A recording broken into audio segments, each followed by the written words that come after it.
அடுத்ததாக தனுசு ராசிக்கு. தனுசு ராசிக்காரர்களுக்கு ராசிநாதன் 8ஆம் இடத்தில் மறைகிறார் அப்படின்னாலும் உச்ச குருவாகி தான் மறைகிறார். அது ஒரு நல்ல பலன் தான். அடுத்ததா அது 12ஆம் இடம், 2ஆம் இடம், 4ஆம் இடத்தை பார்க்கிறார். 2ஆம் இடத்தின் வழியாக உங்களுக்கு குடும்பம் நல்ல விதமாக கிடைக்கும், வருவாய் நல்ல விதமாக கிடைக்கும். இது வரைக்கும் இருந்து வருவாயில் பத்தலை அப்படின்னு சொல்கிறவங்களுக்கு அதிக வருவாய் கிடைக்கும். வேறு தொழில் மூலம் உங்களுடைய வாக்கு பலிதமாகும். இது வரைக்கும் உங்கள் வார்த்தையை யாரும் மதிக்கலைன்னா அதை மதித்து நடப்பாங்க. வருவாய் நல்ல விதமாக கிடைக்கும், இருக்கும். இது வரைக்கும் எதுவும் சண்டை சச்சரவுகள் குடும்பத்தில் இருந்தது அப்படின்னாலும் குடும்பம் நல்ல விதமாக இருக்கும். ஏன்னா 4ஆம் இடம் உங்கள் தாயார் நல்ல விதமாக இருப்பாங்க. வீடோ வாகனத்தையோ புதுப்பிக்கிற மாதிரியான நிலை உண்டாகும், அல்லது புதுசாக வாங்குற மாதிரியான நிலை உண்டாகும். ஏன்னா 4ஆம் இடத்தை குரு பார்க்குது, 4ஆம் அதிபதியாகி 4ஆம் இடத்தை குரு பார்க்குது. அப்படிங்கிறப்போ நீங்கள் வீடு வாங்குகிற யோகம் வரும், வாகனங்கள் வாங்குகிற யோகம் வரும். உங்களுடைய தாயார் நல்ல நிலையில் இருப்பார். தாயாருக்கு இது வரைக்கும் இருந்து உடல் ஆரோக்கிய குறைபாடுகள்லாம் நீங்கும்.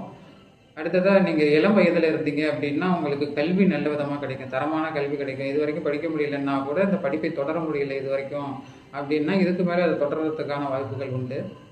இது வரைக்கும் நான் அரியர் வச்சுருக்கேன் நிறையா அப்படின்னு சொல்கிறவங்க இந்த 9 மாதத்துக்குள்ளார அந்த அரியரெல்லாம் கிளியர் பண்ணிடுவீங்க. அந்த அளவுக்கு உங்களுக்கு 4ஆம் இடத்தை குரு பார்க்கிறார். அடுத்ததாக 12ஆம் இடத்தை குரு பார்ப்பது விரய செலவுகளை உண்டு பண்ணும் காலம். விரய செலவுகள்னா என்னன்னா, ஏன்னா சுப விரயம் தான் நடக்கும். குரு பார்க்குறாரு அப்படிங்கிறப்ப சுப விரயம் தான் நடக்கும். அப்போ நீங்கள் 4ஆம் இடத்தின் வழியாக ஏதோ செலவு பண்ண போகிறீங்க அப்படின்னு அர்த்தம். உங்கள் அம்மாவுக்கு ஏதோ செலவு பண்ணுறீங்க, அவங்களுக்கு அவங்க கேட்டதை வாங்கி தர்றீங்க. ஏன்னா இது சுப செலவு தான். அப்படிங்கிறப்ப அவங்க விரும்பினதை இவ்வளோ நாளாக கேட்டுக்கிட்டு இருந்தாங்க அம்மா, அதனால் அம்மாவுக்கு கார் வாங்கி கொடுக்குறேன், அம்மாவுக்கு வீடு வாங்கி கொடுக்குறேன், அம்மாவுக்கு எஸ்டேட் வாங்கி கொடுக்குறேன் அப்படின்னு உங்களுடைய தகுதிக்கு தகுந்த மாதிரி ஏதோ ஒன்று அம்மாவுக்கு வாங்கி தர போகிறீங்க. நீங்களே வீடு கட்ட போகிறீங்க, நீங்களே வீடு வாகனங்கள் வாங்க போகிறீங்க. இல்லைன்னா உங்களுடைய சுயஜாதகத்தின் அடிப்படையில் ஒரு வீட்டையோ வாகனத்தையோ சரி செய்கிற அளவுக்காவது நீங்கள் இருக்கணும். ஏன்னா எல்லாருமே வீடு வாங்கணும் வாகனம் வாங்கணும் அப்படின்றது எதிர்பார்க்க முடியாது. அதனால என்னுடைய லெவல் இதுதான் அப்படின்னு சொல்கிறவங்க அந்த வீட்டையோ வாகனத்தையோ சரி பண்ணுற அளவுக்கு நீங்கள் உயர போகிறீங்க அப்படிங்கிறது இந்த குரு பயிற்சியிலிருந்து தெரியுது. அடுத்ததாக 8ஆம் இடத்தில் இருக்கும் குரு அப்படிங்கிறப்போ உங்களுக்கு அசிங்கம் அவமானங்கள்லாம் ஏற்கனவே சில மன அழுத்தங்கள், அசிங்கம் அவமானங்கள், சில உயிர் பயம், அதாவது நமக்கு உடல் முடியாமல் இருக்குது, திடீர்னு ஏதாவது பண்ணால் என்ன பண்ணுறது அப்படிங்கிற அந்த பயங்கள்லாம் நீங்கும். திடீர்னு அதிர்ஷ்டம் வரும், ஏதாவது ஒரு வகையில் திடீர்னு பணம் வரும். இது வரைக்கும் பேங்க்கில் போட்டு வச்சுருந்து லோன் போட்டிருந்து கிடைக்காம இருந்த பணங்கள்லாம் வரும். நாதனே உச்சமாகி 8ஆம் இடத்துல இருக்கிறார். அப்படிங்கிறப்ப உங்கள் ஆரோக்கியத்தில் நீங்கள் சற்று கவனமாக இருக்கணும் அப்படிங்கிறது தான் தனுசு ராசிக்காரர்களுக்கான பலன்.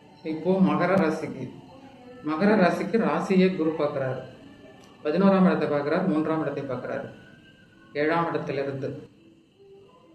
அப்படிங்கிறப்ப ராசியை குரு பார்க்கறது, குரு பார்க்கறது, அதுவும் உச்ச குருவாக பார்க்கறது அப்படிங்கிறது ஒரு நல்ல நிலை. உங்களுக்கு எல்லா வித சௌகரியங்களும் கிடைக்கும், எல்லா நல்லவைகளும் நடக்கும். ராசி அப்படிங்கிறது நீங்கள்.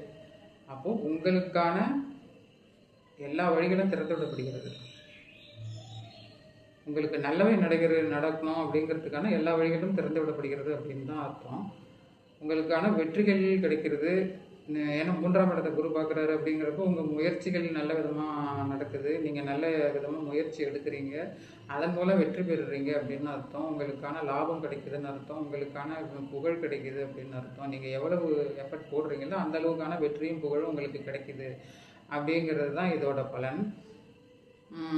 அடுத்ததாக உங்களுக்கு மற்ற கிரகங்களை வச்சு நம்ம கொஞ்சம் கணிக்கணும். ஏன்னா குரு பார்க்குறாரு அப்படின்னு சொல்லி குருவை மட்டும் வச்சு பலன் சொல்லிட்டு போகக்கூடாது.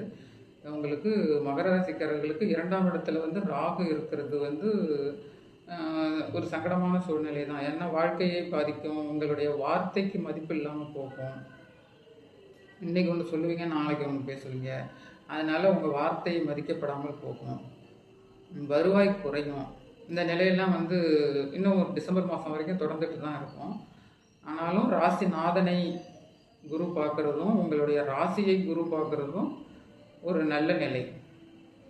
ராகுவால் ஏற்படுற இந்த வருவாய் பற்றாக்குறையெல்லாம் கொஞ்சம் நீங்கும். அடுத்து உங்களுடைய மூத்த சகோதரர்களால் நன்மைகள் கிடைக்கும், லாபங்கள் கிடைக்கும். நீங்கள் எதில் முயற்சி எடுத்தீங்களோ அதில் வெற்றி கிடைக்கும், எதில் முயற்சி எடுத்தீங்களோ அது வழியான புகழ் கிடைக்கும். உங்களுடைய வாழ்க்கை துணை நல்லா இருப்பாங்க. 7ஆம் இடத்துல வந்து குரு உச்ச குருவாகி இருக்கிறார் அப்படிங்கிறப்ப உங்களுடைய வாழ்க்கை துணை நல்லா இருப்பாங்க. ஆணுக்கு பெண்ணோ, பெண்ணுக்கு ஆணோ அவங்க நல்லா இருப்பாங்க. அவங்களுக்கு நல்லவைகள் நடக்கும். ஆனாலும் வாழ்க்கை துணை வழியாக உங்களுக்கு சில சங்கடங்கள் நடக்கும். ஏன்னா உங்களுடைய வாழ்க்கை துணையால் உங்களுக்கு சில பிரச்சனைகள் வரும். ஏன்னா 7ஆம் இடத்துல உச்ச குரு இருக்கிறார் அப்படிங்கிறப்ப அவங்களால சில பொருளாதார ரீதியிலான சில சங்கடங்கள் வரும், இல்லை வேறு சில மன கஷ்டங்கள் வர்றதுக்கான வாய்ப்புகள் அதிகம். ஏன்னா 2ஆம் இடத்துல ராகு இருக்கிறார் அப்படிங்கிறதையும் நீங்கள் தெரிஞ்சுக்கணும். இப்போ வந்து நம்ம கும்பராசி நேயர்களுக்காக பார்க்க போகிறோம். கும்பராசிக்கு 2ஆம் இடம், 10ஆம் இடம், 12ஆம் இடத்தை குரு பார்க்குறார், உச்ச குருவாகி பார்க்குறார். 6ஆம் இடத்துல இருந்து பார்க்குறார். 2ஆம் இடத்துல இது வரைக்கும் உங்களுக்கு வந்து வருவாய் பற்றாக்குறை இருந்திருக்கும். ஏன்னா வந்து 2ல் சனி இருந்து இவ்வளோ நாளாக தொல்லை கொடுத்துட்டு இருந்துச்சு. அதனால உங்களுக்கு வருவாய் பற்றாக்குறை இருந்திருக்கும். இப்போது அந்த நிலை மாறும். ஏன்னா குரு வந்து தன் வீட்டை தானே பார்க்கிறார். அந்த சனியின் மேலே குரு பார்வை விழுது அப்படிங்கிறதால உங்களுக்கு வருவாய் நல்ல விதமாக கிடைக்கும், பண பற்றாக்குறை தீரும், குடும்பம் நல்ல விதமாக அமையும், உங்களுடைய வாக்கு கொஞ்சம் சுத்தமாக இருக்கும். ஏன்னா இவ்வளோ நாளாக 2ஆம் இடத்துலேருந்து நீங்கள் என்னெல்லாம் வாக்கு கொடுக்குறீங்களோ அதெல்லாம் நடக்காமல் போயிருக்கும். என்ன இந்த ஆள் இப்படி ஒன்று சொல்கிறாரு ஆனால் செய்ய மாட்டுறாரு அப்படின்னு சொல்லுவாங்க. அந்த நிலை மாறும். இனிமேல் நீங்கள் சொல்கிறத கரெக்டாக செய்வீங்க, உங்கள் வாக்கு பலிதமாகும். அடுத்ததாக 10ஆம் இடத்தின் மூலம் உங்கள் தொழில் அபிவிருத்தி ஆகும். தொழிலில் நல்ல லாபம் கிடைக்கும், தொழிலில் நல்ல ஒரு முன்னேற்றம் கிடைக்கும். ஒரு சின்ன அளவில் ஒரு தொழில் வச்சுருந்தீங்கன்னா அதை மாற்றிட்டு இன்னும் கொஞ்சம் பெரிய அளவில் வைப்பீங்க. இது எல்லாமே நீங்கள் கடன் வாங்கி தான் செய்வீங்க. ஏன்னா உங்களுக்கு 6ஆம் இடத்துலேருந்து குரு வந்து உச்சனாகி தன்னுடைய தானே பார்க்கிறார். அப்படிங்கிறப்போ உங்களுக்கு கடன் வாங்கி தான் நீங்கள் எல்லாமே செய்யணும். அந்த கடனை கொஞ்சம் குறைச்சிக்கணும். ராசியை விட 6ஆம் இடம் வலிமையாக இருக்கக்கூடாது. இப்போ அதில் வலிமையான ஒரு குரு அமர்ந்திருக்கிறார். அப்படிங்கிறப்ப அவர் வந்து கடனையோ நோயையோ வம்பு வழக்கையோ கொடுக்கக்கூடியவர். உங்கள் சுயஜாதகத்தில் நேரம் எப்படி இருக்குதோ அதுக்கு தகுந்த மாதிரியான பலன் மாறுபடும். இப்போது 6ஆம் இடத்துலேருந்து குரு 12ஆம் இடத்தை பார்க்குறாருங்கிறப்போ உங்களுக்கு ஏற்றுமதி இறக்குமதி தொழிலில் இருக்கிறவங்களுக்கு நல்ல ஒரு லாபம் கிடைக்கும். பிள்ளைகளை பார்க்க போகிறாங்க, வெளியூரில் இருக்காங்க அப்படிங்கிறவங்க வெளியூருக்கு போகலாம், வெளிநாடுகள் போகலாம், வெளி மாநிலங்கள் போகலாம். இந்த மாதிரியான நிகழ்வுகள் நிறைவேறும். ஏற்றுமதி இறக்குமதி தொழிலில் இருக்கிறவங்களுக்கு நல்ல லாபம் கிடைக்கும். அந்த இரவில் தூக்கம் இல்லாமலே இருக்கிறேன் அப்படின்னு சொல்கிறவங்களுக்கு அந்த நிலை மாறும். நல்ல வந்து அதிக அளவில் செலவு பண்ணுற அளவுக்கு பணம் வரும். இது எல்லாமே உங்களுக்கு கடனால் தான் வரணும்.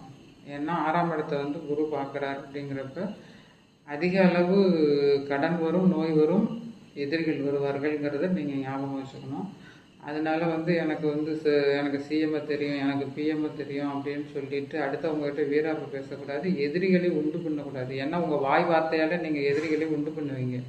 ஏன்னா 2ஆம் இடத்தில் சனி அமர்கிறார். அப்படிங்கிறப்ப மறைமுகமாக இருக்கிற மறைமுக எதிரி நமக்கு இதான் நேரம் இது கிடைக்குது அப்படிங்கிறதுல கரெக்டாக போயிட்டுருக்கணும். ஏன்னா தேவையற்ற விஷயங்களில் தலையிட்டுக்கிட்டு தேவையில்லாதவர்களோடு சேர்ந்துட்டு சில பிரச்சனைகளை செய்யணும் அப்படின்னு நினச்சா அது வந்து விபரீதத்தில் முடியும். ஏன்னா உச்சகுரு 6ஆம் இடத்தில் அமர்கிறார் அப்படிங்கிறத நீங்கள் ஞாபகம் வச்சுக்கணும். மற்றபடி உங்களுடைய வருவாய், உங்களுடைய தொழில் எல்லாமே ரொம்ப நல்ல விதமாக வந்து மீனராசிக்கு பார்க்க போகிறோம். மீனராசிக்கு வந்து ராசியை குரு பார்க்குறாரு, 11ஆம் இடத்தை குரு பார்க்குறாரு, 9ஆம் இடத்தை குரு பார்க்குறாரு. 9, 11 மற்றும் ராசியை குரு பார்க்குறார், உச்ச குருவாகி பார்க்குறாரு. ஏன்னா இப்போ நீங்கள் வந்து மீனராசிக்காரர்கள் வந்து 7.5 சனியோட பிடியில் இருக்கீங்க. அதனால் ஒரு இரவு நேரத்தில் தூக்கம் இருக்காது, சில மன இறுக்கங்கள் இதெல்லாம் நிறைய இருக்கும். அந்த நிலையெல்லாம் இப்போ மாறும். ஏன்னா அந்த உங்கள் ராசியில் அமர்ந்திருக்கும் சனியை வந்து உச்ச குரு பார்க்குறாரு. அப்படிங்கிறதுல இந்த அத்தனை பிரச்சனைகளும் நீங்கும். 11ஆம் இடம்ங்கிறது உங்களுடைய வெற்றி ஸ்தானம். உங்களுக்கு நல்ல லாபம் கிடைக்கும், உங்கள் தொழிலில் வெற்றி கிடைக்கும், தொழிலில் லாபம் கிடைக்கும், அதிக பணம் வரவு கிடைக்கக்கூடிய காலம். ஏன்னா அந்த 11ஆம் இடத்தை தனது சமசப்தம பார்வையால் உச்ச குரு பார்க்குறாரு. அடுத்ததாக 9ஆம் இடத்தை பார்க்குறாரு. அப்படிங்கிறப்போ பூர்வீகத்தில் இருந்து வந்த பிரச்சனைகள் நீக்கும். பூர்வீகத்தில் இது வரைக்கும் எனக்கு சொத்து கிடைக்கல, அப்பா வழியில் எனக்கு எந்த ஒரு பணமும் கிடைக்கல அப்படின்னு சொல்கிறவங்களுக்கெல்லாம் அந்த நிலை மாறி அந்த பணம் கிடைக்கும். அப்பா நல்லா இருப்பாங்க, அப்பயும் அப்பா உடம்பு முடியல அப்படின்றவங்களுக்கு அந்த நிலை மாறும். அப்பா நல்லா இருப்பாங்க, ஏதாவது ஒரு ட்ரீட்மெண்ட் எடுப்பீங்க, அப்பா அது நல்லா போயிடுவாங்க. ஏன்னா வந்து 9ஆம் பாவத்தை குரு பார்க்குது. அப்படிங்கிறப்ப அந்த நிலையெல்லாம் மாறும். அப்பாவால் உங்களுக்கு நல்லது கிடைக்கும். நல்லது நடக்கும். உங்கள் பூர்வீகத்தில் இருந்து வந்த பிரச்சனைகள் நீங்கும். உங்கள் ஆசை அபிலாஷைகள் அத்தனையும் நிறைவேறும் வேண்டிய காலம். ஏன்னா ராசியை குரு பார்க்குறார். 5ஆம் இடம்ங்கிறது உங்களுடைய பாக்கியங்கள். நீங்கள் என்னென்னலாம் கிடைக்கணும்னு நினச்சிங்களோ அதெல்லாம் நடக்கும். நீங்கள் ஒரு கார் வாங்கணும்னு நினச்சிங்களா, வீடு வாங்கணும்னு நினச்சிங்களா, இல்லை நிம்மதி தான் வேணும்னு நினச்சிங்களா? ஏன்னா 7ரை செடிப்படியில் இருக்கிறவங்களுக்கு இப்போதைக்கு எனக்கு நிம்மதி கிடைச்சா போதும் அப்படின்னு நினைப்பாங்க. அதெல்லாம் வந்து நிறைவேறும். அடுத்ததாக உங்களுக்கு 5ஆம் இடத்துல உச்சகுரு இருக்கிறார் அப்படிங்கிறப்ப குழந்தைகளால் சில பிரச்சனைகள் வரும். ஆனால் குழந்தைங்களை நம்ம ரொம்ப நல்லா கவனிச்சுக்கிட்டே இருக்கணும். அவங்களால சில பிரச்சனைகள், சில இடங்களில் அசிங்கங்கள்ல எல்லாம் கொண்டு வந்துடுவாங்க. சில இடத்துல ஏதாவது பிரச்சனை பண்ணி பஞ்சாயத்து எடுத்துகிட்டு வருவாங்க. அந்த மாதிரி நிலை குரு பயிற்சியில் நிகழ்வதற்கான வாய்ப்பு உண்டுங்கிறதையும் நீங்கள் மீனராசிக்காரர்கள் தெரிஞ்சுக்கணும். ஏன்னா இப்போ நீங்கள் 7ரை சனியோட பிடியில் இருக்கிறீங்கிறதையும் தெரிஞ்சுக்கணும்.